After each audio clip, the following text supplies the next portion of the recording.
Olá, pessoal, eu me chamo Isabela Almeida e começa agora uma nova temporada do programa Identidade. Hoje nós temos o professor e coordenador Fernando Mariano, para conversarmos e conhecermos um pouco melhor sobre essa personalidade da Fapcom. Seja bem-vindo, professor Fernando Mariano, como vai? Tudo bem, Isabela? Obrigado aí pela oportunidade. Bom, vamos começar com algumas perguntas. Como você escolheu essa sua profissão?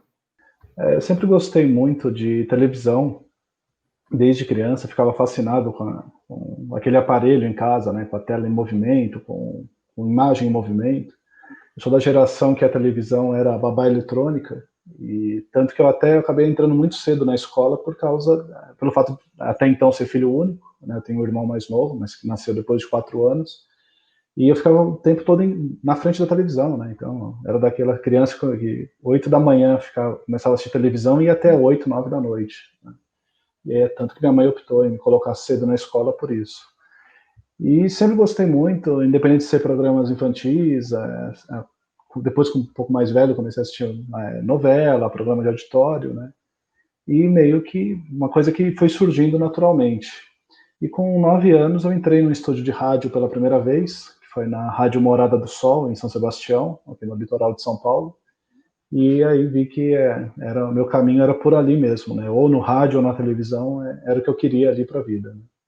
E foi daí que eu comecei a cogitar. Eu tive uma passagem por informática, né? Uma formação prévia de nível técnico em informática, mas na hora de escolher ali o curso superior, eu acabei optando justamente por comunicação.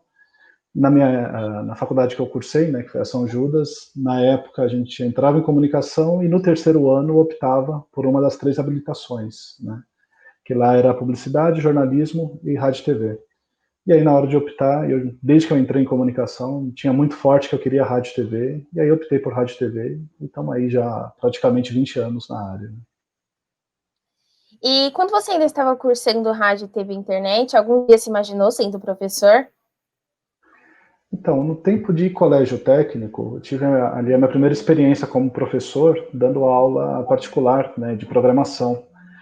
E com isso, assim, comecei a ver que poderia ser algo, né, que eu tinha uma certa facilidade ali para ensinar, né. Mas entrei na faculdade com a intenção de ser produtor e depois diretor, né. Eu imaginava que eu iria trilhar esse caminho. E aí, quando eu optei por rádio e TV, no terceiro ano, no início do terceiro ano, veio um aluno de transferência, um aluno mais velho, a gente tem amizade até hoje, né, que é o Divaldo, e foi um cara que me abriu a mente para 2 coisas, né, uma que era ter produtora ou trabalhar no mercado independente, e a outra era como professor. Né. E aí acho que assim foi uma coisa meio que natural, porque eu terminei o curso, até cogitei depois, ao terminar a Rádio e TV, né, voltar para concluir jornalismo, porque eu já vinha trabalhando com jornalismo naquela época, mas aí fiquei entre o jornalismo e fazer a pós, com a possibilidade de, com a pós, poder me tornar professor futuramente. Acabei optando por esse caminho, fiz a pós, concluí a pós, e aí acho que o fator sorte contou bastante, que aí um mês depois pintou o convite ali para dar aula na primeira faculdade, onde eu fiquei 4 anos e meio. Né?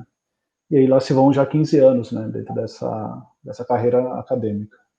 E como você está lidando com o cargo de coordenador do curso do Rádio e TV agora na pandemia?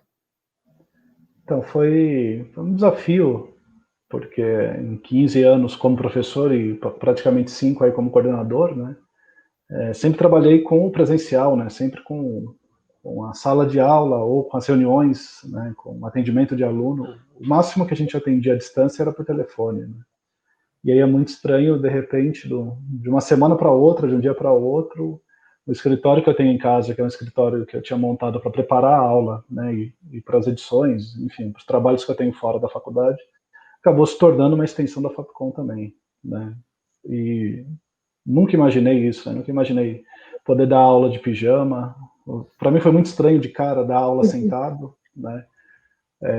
Aquele pesadelo que a maioria dos professores tem, e acaba sendo um pesadelo mesmo, não é figura de linguagem, né, que a gente acaba sonhando que um dia está dando aula de pijama, acabou acontecendo, né, e pelo menos de forma consciente. Mas, assim, tinha que encarar, né? Era o cenário possível, a gente não podia parar, né? O curso não para, a vida não para. Foi uma adaptação, e acho que uma adaptação que é muito válida por mostrar, primeiro, uma capacidade, né, do ser humano de lidar com situações adversas, e outra também para a gente sair um pouco também daquela coisa que só o presencial é o que basta, que é o importante, né? Então, acho que dá sim para trabalhar com a distância. É evidente que há limitações, mas assim como o presencial também tem lá as suas vantagens e as suas limitações. Agora umas perguntas mais voltadas ao curso de rádio e TV.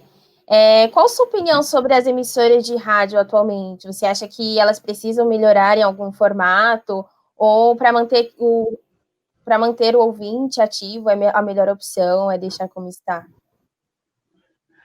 O que eu acho uma pena no mercado de rádio é que claro, falando a grosso modo, né, a gente sabe que tem exceções aí, mas o mercado de rádio ele se tornou, as emissoras, né, se tornaram muito focadas na música, né, que eu acho que a música é um segmento importante, mas parece que ao focar só em música, parece que a criatividade do rádio, a inovação no rádio, ela meio que se perdeu, né? Eu vejo um pouco mais de inovação nas rádios que não trabalham com música, mas que também são poucas e que acabam tendo como opção trabalhar com o jornalismo ou com bate-papo, né, com a programação ali mais de caráter mais popular, mais conversado. Eu acho uma pena, né, porque o rádio é um veículo muito rico, é um veículo que, por não ter a imagem, acaba levando o espectador a imaginar a cena, a idealizar a cena. E eu acho realmente que é uma pena que o rádio ele se tornou uma grande vitrola, né? Mas eu gosto muito de rádio, eu acho uma baita de uma mídia, né? Fiz pouco rádio, eu fiz mais web rádio, mais produções para a internet. É uma das coisas assim que eu gostaria de ter feito mais aí profissionalmente, mas eu acho que infelizmente o rádio ele se fechou numa fórmula mais fácil, né? Que coloca ali uma música para tocar e um locutor de tempo em tempo só para anunciar música e notícia. Então, espero que para o futuro o rádio se redescubra como um meio de comunicação importante, um meio de comunicação criativo, e um meio de comunicação também ali que, com entretenimento e informação, preste seu serviço para a comunidade. Agora falando um pouco mais sobre a televisão, agora nessa quarentena, muitas emissoras tiveram que se adaptar, utilizando o modo de entrevistas online, em casa. Você acredita que quando retornar ao normal, é uma boa opção para as emissoras continuarem com esse novo formato, ou é preferível que continue com o formato tradicional? Olha, dá para olhar o copo meio cheio, meio vazio, né? O que eu acho foi interessante nesse momento de pandemia para o meio televisão foi que baixou um pouco o ego e alguns paradigmas, alguns preconceitos que focam ou que focavam só na questão do equipamento, né?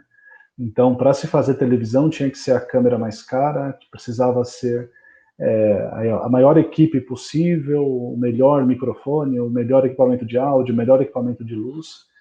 E aí, da mesma forma que a sala de aula se tornou o escritório de casa, o quarto de casa, a sala de casa, a televisão também teve que se adaptar ali ao webcam, ao Skype, ao Zoom, enfim, a plataformas online, e focando no conteúdo. Eu acho que o que é importante, tanto no rádio, na televisão e na internet, né, nesse tripé do nosso curso, é, acima de tudo, o conteúdo, né? Então, eu imagino que para o futuro a televisão, ela, com certeza, ela vai voltar a focar na qualidade, na tecnologia, né, para garantir uma boa qualidade de imagem, mas ela vai estar muito mais receptiva a formatos e a conteúdos gravados aí de maneira um pouco mais solta.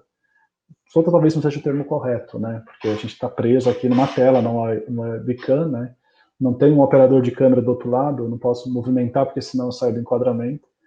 Mas aí pelo menos tira aquela obrigatoriedade de que você tem que estar no estúdio, você precisa estar lado a lado, apresentador, entrevistado, você precisa estar naquele local, a casa não pode ser, ou a rua não pode ser local, né? Então, eu acho que isso humaniza a televisão, né? Eu sinto muita falta na TV brasileira de ver rua, de ver gente, né? A gente vê cenários lindos e só. né? A gente vê pouca coisa de rua, exceto no jornalismo, e mesmo no jornalismo também, acaba sendo uma coisa muito restrita, né? Eu acho que a televisão ela explora pouco a imagem do Brasil, né? A imagem da cidade, a imagem das pessoas, dos locais, né? E, de certa forma, claro que a gente está preso em casa ou a gente está preso no nosso ambiente, mas é uma forma de sair daqueles cenários assépticos, aqueles cenários limpos, grandiosos, né? E trazer uma imagem mais humana, mais próxima, mais verdadeira. Então, eu imagino que a TV ela vai tirar algumas boas lições disso, em alguns casos, em outros não. A gente vai continuar tendo redes aí que vão ter o mesmo programa das 6 da manhã às 8 da noite, né, com tragédia o dia inteiro. Mas, por outro lado, também a gente vai ter outros programas explorando muito melhor essa questão de você liga uma câmera na sua casa e você participa sem ter deslocamento, sem ter viagem, sem ter todo um trâmite, todo um gasto, toda uma complicação, né, de produção. Né? E ainda falando em televisão, você teve uma passagem linda pelo SBT. Como foi essa experiência? Como é ser amigo do Ratinho? O Ratinho, eu brinco em aula, né? Eu sempre me apresento pedindo desculpas por isso, mas é porque eu vejo que há muito preconceito com o Ratinho dentro do meio acadêmico, né? Eu vejo que há muito preconceito, né, com relação a programas populares no meio acadêmico. E eu sinto um pouco que o meio acadêmico ele se distancia da sociedade, né? Claro, não todos os colegas são assim, mas tem muito essa coisa de é um programa popular, é um programa baixo nível. E o tempo que eu trabalhei no Ratinho não era um programa baixo nível, não era um programa extremamente popular, como ele tinha sido antes, como ele até foi um pouco depois, e acabou tendo que se modificar ao longo do tempo ali, para que ele continuasse existindo. Né? A minha passagem pelo SBT, acho uma história assim, bem interessante. Costumo dizer isso em aula, né, que o meu primeiro estágio não foi no SBT, foi na Gazeta, foi numa produtora que produzia, em conjunto com a TV Gazeta, um programa de televendas, que era o Liquida Mix, isso em 2001, outubro de 2001. E essa produtora também produzia um outro programa, que é um clássico, da área também de televendas, que é o Vídeo Imóvel. Até um tempo atrás esse programa ainda existia, é um programa que está no mercado há quase 30 anos, ou estava, né, há quase 30 anos no mercado. E eu trabalhava de madrugada, né, eu trabalhava de madrugada nessa produtora, fazia estágio de madrugada e estudava de manhã. E, assim, eu cresci assistindo o SBT, assistindo Bozo, Sérgio Malandro, até a Mara. Não gostava muito da Xuxa, né, quando criança. Achava o programa dela muito chato. Enfim, eu sempre fui mais para essa... das linhas dos programas infantis. Eu gostava muito, enquanto criança, do SBT e da Bandeirantes e da Cultura. Né? Manchete e Globo, para mim, não tinha ali muita vez. E assim, tinha uma certa admiração pelo SBT, mas não concordava com as coisas que o SBT veio fazendo desde 98, né? Que foi quando acabou com o jornalismo, quando acabou com grandes programas, quando tirou espaço, por exemplo, do Jô Soares, e o Jô Soares acabou saindo, focou muito no Ratinho, com o programa apelativo, né? Ou o programa Márcia, que era um programa tipo Casos de Família, que era um programa também muito ruim, né? Então, quando eu entrei na faculdade, eu tinha ali um certo preconceito forte com a SBT, né? E aí, quando eu estava na produtora, cansado, estressado, já brigando com todo mundo em casa, foi onde eu vi que não dava, né, para manter aquela rotina, né? E aí, tinha um contato lá dentro, né, que me passou o contato da RH, acabou dando certo, né, assim, para encurtar a história. E aí eu acabei trabalhando por cerca de 2 anos no jornalismo, né? Um ano como estágio e algumas passagens depois como freelancer. E foi numa dessas passagens como freelancer, né, na verdade como estagiário, que eu conheci um diretor, que depois ele saiu, eu saí também. 2 anos depois ele foi chamado para fazer o Grammy Latino, né, que é a parte da transmissão do prêmio.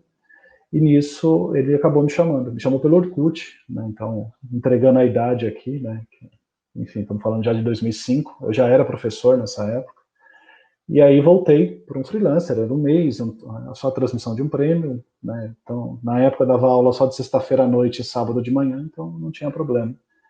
E aí gostaram do meu trabalho e aí fizeram essa proposta indecente, entre aspas, né?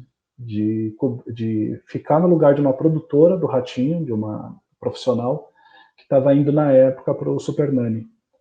E não tinha muito a perder, né? Porque eu tinha aberto produtora com 2 conhecidos de faculdade, A gente teve um problema, eles acabaram saindo, eu fiquei com a empresa, fiquei com a dívida, tinha que pagar a dívida, tinha perdido aula, vamos, vamos arriscar, né? Não tem nada a perder, né? E era um momento que o Ratinho era um programa com foco jornalístico para donas de casa. Não era aquela coisa mais de DNA, de microfone voando, de briga, né? Era uma coisa bem mais tranquila. Era quase um Datena de auditório, né? E aí eu fiquei lá por 4 meses, foi uma experiência muito rica. O que eu critico hoje de programa popular é uma crítica de quem esteve, né? Não é uma crítica de quem só sentou na frente de um livro, leu e daí começou a formular opiniões. De fato, eu fui produtor desses programas, tive problema para produzir pauta, encarei o preconceito que esse tipo de programa tem na sociedade e saí de lá, eu optei por sair também. Como eu já era professor e já tinha interesse na produtora, então chegou um momento que eu vi que não dava para manter as três coisas, né? E aí foi onde eu optei em sair do SBT, mas é uma casa que eu guardo ali com muito carinho, né? E a experiência do Ratinho eu brinco, né? De pedir desculpas e tal, mas não tenho vergonha nenhuma de ter trabalhado lá, muito pelo contrário. Eu acho que o que a gente passa na vida, né, de certa forma, é o que nos molda aí para o futuro, né? Então, acho que se hoje tenham aí algumas qualidades, eu acho que uma parte delas, com certeza, vem dessa experiência em televisão, dessa experiência no Ratinho, no Jornal do SBT também, no Liquida Mix, onde eu passei antes, na experiência que eu tive com a internet, nas instituições de ensino que eu trabalhei, né, e que eu trabalho, né, como é o caso da Fapcom, que eu já estou aqui há 11 anos. Então, acho que não me arrependo de nada do que eu fiz aí em termos profissionais, né? E o Ratinho acho que foi muito rico por isso. E agora falando um pouco mais sobre internet, a pandemia transformou o mundo em lives. Você Uhum. acredita que o novo foco das produtoras de conteúdo ou vídeo, vídeos programados no YouTube e outras plataformas, ainda vai se manter no topo? Eu acho que é um caminho sem volta, né? Inclusive, legal tua pergunta. Eu não gosto de fazer autopromoção, mas é uma coisa que eu já meio que já vinha defendendo desde o meu mestrado, que foi o meu tema do mestrado é hoje Smart TV, que na época era chamada de TV conectada à internet, né? Eu acho que naquela época, lá já entre 2010 e 2012, que foi quando eu estava fazendo mestrado, eu já vislumbrava essa possibilidade que no futuro a gente teria a grande concorrência da televisão, principalmente da TV aberta, seria a internet, né? O que de certa forma também aí a pandemia ela potencializou, né? Porque eu vejo ainda a TV aberta hoje, e aí colocando inclusive a SBT no meio, que foi a emissora que mais teve problema para se adaptar aí à pandemia, eu vejo a TV aberta, ela tentando ser jovem, ela tentando conversar com um público aí abaixo de 30 anos, mas com a cabeça de quem tem mais de 60, né? Então, eu acho que assim, a TV aberta, ela, claro, ainda tem um futuro, eu acho que a TV aberta não vai acabar nunca. Acho que esse discurso de que a Globo está em crise, a TV aberta está em crise, isso eu acho uma grande besteira. Claro que vai passar por transformações, eu imagino que a TV aberta ela vai focar muito mais no esporte, no jornalismo e nas grandes produções, né, ficcionais, novelas e séries. E eu acho que a internet ela vem para atender principalmente outros segmentos que a TV generalista ela não atende, né? Então, eu acho que as E, lives expuseram isso, né? Não, mas pode falar, Isabela, por favor. Né? não, quais são esses segmentos assim? Eu acho que a música é um deles, né? Que a gente tem pouco espaço hoje para música na TV aberta. E mesmo na TV por assinatura também é uma coisa muito, eu diria até preconceituosa, né? O espaço que a gente tem para música, né? A gente não tem uma abertura para as diferentes expressões culturais, musicais que a gente tem no Brasil, né? Independente de questões de gosto ou não, mas eu acho que falta muito explorar a música na televisão, né? Mas também, claro, não deixando a televisão se tornar uma rádio AM, uma rádio FM com imagens, né? Mas eu acho que a música é um deles. Eu acho que o segmento de faça você mesmo é um outro possível. Acho que a conversa, por exemplo, com o público jovem, a conversa com o público mais velho, a conversa com os diferentes segmentos, né, com diferentes públicos, a conversa com as minorias, eu acho que ela encontra um respaldo muito bom na internet e não encontra espaço na televisão, né? Então, eu acho que a gente vai ter cada vez mais, assim, o segmento do segmento, né? E na internet. Não vejo isso na televisão. talvez a gente vai ter isso na televisão quando a tua geração, quando a próxima geração estiver assumindo os cargos de liderança, que é o que está acontecendo com a minha geração hoje. Mas eu vejo que até a minha geração ainda está com aquela ideia da televisão dos anos 90, anos 80, ainda muito preconceituosa, ainda muito limitada, e não consegue enxergar que o mundo mudou, que o mundo é outro, que são outras formas de se comunicar com esse público. E com isso você acha que o curso ele pode ter mais destaque na questão da internet do que no rádio e TV? Porque eu vejo que agora na pandemia deu um leque muito, muito maior assim na internet de criadores de conteúdo. Eu acredito que sim, Isabela, e eu vejo isso em casa, né? Minha mãe tem quase 70 anos, apesar que não parece. Para mim, a mãe é como se ela tivesse 50 ainda, e eu tô quase 50, né? Tô indo para os 50. Mas porque a ideia que eu tinha de alguém de 70 anos era alguém já, né, no fim da vida, e não vejo minha mãe bem distante disso, né? Mas eu fico surpreso quando eu chego lá para ver. E a última vez que eu tive lá, uma coisa de uns 10 dias, ela estava vendo um vídeo. Ela pede para meu irmão gravar no HD para depois assistir fora da internet. Mas ela pega tudo do YouTube. E aí era de uma mulher no interior do Piauí, mostrando ali que ela foi na casa do pai dela. Olha o... Né? E aí ia matar um porco para o pai se alimentar, ia limpar a casa do pai. E eu falo, caramba, eu nunca imaginei, né, a minha mãe assistindo uma coisa tão regional, tão específica, e que a internet possibilita, né? Eu acho que há um grande mercado inexplorado ainda na internet. Eu acho que o profissional que vem para um curso como o de rádio e TV, ele sai na frente, né, justamente pelas questões técnicas, conceituais e artísticas, né, que a gente acaba trabalhando ao longo do curso, que não é uma exclusividade, né? Assim como essa mulher tem lá o celular dela e está gerando conteúdo, e minha mãe está aqui em São Paulo assistindo, é a mesma coisa a gente poderia fazer tendo formação ou não, né? Mas é claro que quando a gente faz isso com formação, quando faz pensando no público, entendendo linguagem, acaba sendo muito melhor, né? Acaba entregando um conteúdo com mais qualidade, com mais relevância, né? Não que o dela não tenha, pelo amor de Deus, não é isso. Mas pelo menos a gente pensar estratégias ali para explicitar o objetivo, o conteúdo e o porquê, né? Então eu acho que a internet tende a ser um grande mercado. Eu não acho que rádio vai acabar, não acho que televisão vai acabar. Acho que a televisão ela vai se reinventar com o tempo. Ela já está se reinventando com a pandemia, mas ainda a televisão tem procurado muito o caminho do mais fácil. E o rádio é a mesma coisa, né? Então eu acho que quando a queda for grande, quando a internet der uma rasteira muito grande no rádio e na televisão, aí que essas mídias irão acordar e de fato se modernizar, né? Em breve, a Disney vai lançar o seu serviço de streaming e ela criou uma divisão de mídia e entretenimento que vai decidir quais conteúdos vão para o cinema e quais vão para a plataforma. Você acredita que essa decisão pode afetar a indústria e criar uma tendência acelerada de outras produtoras em benefício ao on-demand? Olha, eu acho que é uma decisão que assusta no primeiro momento, porque a gente está acostumado com um conceito de janela de produção. O filme ele estreia no cinema, fica um tempo fora, entra na TV por assinatura, fica mais um tempo fora, vai para o DVD e para a TV aberta, por exemplo, né? Mas nem sempre foi assim, né? A gente no início da TV por assinatura tinham filmes que mal saíam do cinema ou mal entravam no cinema e já estavam na TV por assinatura, né? Ou que estreava na mesma semana na TV por assinatura e na TV aberta.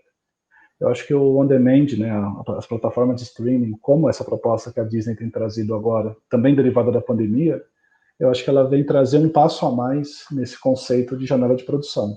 Assusta no primeiro momento porque é algo que não existe, e aí parece que o cinema ele vai perder espaço, e a televisão também perder espaço, mas eu acho que a médio e longo prazo, eu acho que uma mídia acaba não competindo com a outra. Porque quando a gente vai no cinema, a gente compra a experiência, né?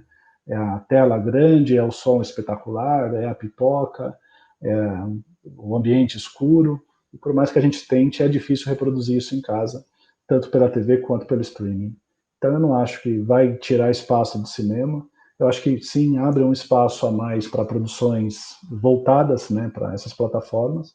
Assim como o YouTube também permite isso, e o YouTube ele nem fomenta, né? Ele só deixa lá o espaço livre para cada um colocar o que quiser, né? é um novo mercado e que vai demandar formação por um lado, vai ter gente sem formação fazendo, e no fim todo mundo vai ter lá o seu conteúdo, atendendo o seu público, e todo mundo no fim da história vai acabar saindo feliz de alguma forma. E depois de 7 meses de pandemia, como você enxerga o mercado de rádio, TV e internet? O mercado ainda ele é muito dependente do segmento publicitário, né? Eu acho que é um desafio para o rádio, para a televisão e para a internet tentar se descolar do anunciante, procurar outras formas de viabilizar produções que não só o anunciante tradicional, porque se a economia entra em crise, o anunciante corta investimento, e aí com isso a gente acaba perdendo emprego, acaba perdendo espaço. Eu acho que a tendência é a gente procurar, a gente que eu falo, o setor, né, de audiovisual como um todo, rádio e televisão como um todo, procurar outras formas de financiamento e também formas, né, de novos produtos aí para atender o público, né? E tentar, de repente, no caso rádio e televisão, eu acho que é fundamental uma modernização, né? É muito importante entender esse novo público que está chegando nesses veículos, e no caso da internet, eu acho que o caminho mesmo é a segmentação, segmentação e segmentação da segmentação, né? Então é cada vez mais atendendo aí nichos específicos e ter conteúdos também, que sejam conteúdos massivos, como a gente tem Netflix, como tem outras plataformas e como tem a Disney aí vindo para o Brasil também, né? Acho que esse é o nosso futuro, né? Agora uma para finalizar, bem clássica. Palmeiras ou Corinthians? Palmeiras, né? E 51 não é pinga, 51 foi mundial, né? Já provei isso em aula, né? Porque vindo do Thales, eu imagino que era a próxima pergunta, né? Não, ele não colocou nada disso em pauta. Sei. Foi para descontrair. Bom, Fernando, a gente agradece a sua participação aqui conosco. Só mais uma pergunta para finalizar. Por que o curso de Rádio, TV e Internet é o melhor do Brasil? Bom, o curso de Rádio, TV e Internet da Fapcom é o melhor do Brasil porque tem grandes professores, tem alunos muito criativos, muito inteligentes, uma boa estrutura, mas o mais importante, é o único curso de Rádio e TV no Brasil em que o coordenador sou eu. Então, esse é o nosso principal diferencial. E estagiários excelentes também. Obrigado pela oportunidade, Isabela. Eu acho que é uma brincadeira, mas é um bom curso. Acho que se vocês quiserem conhecer melhor, estamos aí à disposição, né? E obrigado aí pela oportunidade. E o Identidade fica por aqui. Agradecemos a sua audiência e te esperamos para o próximo programa.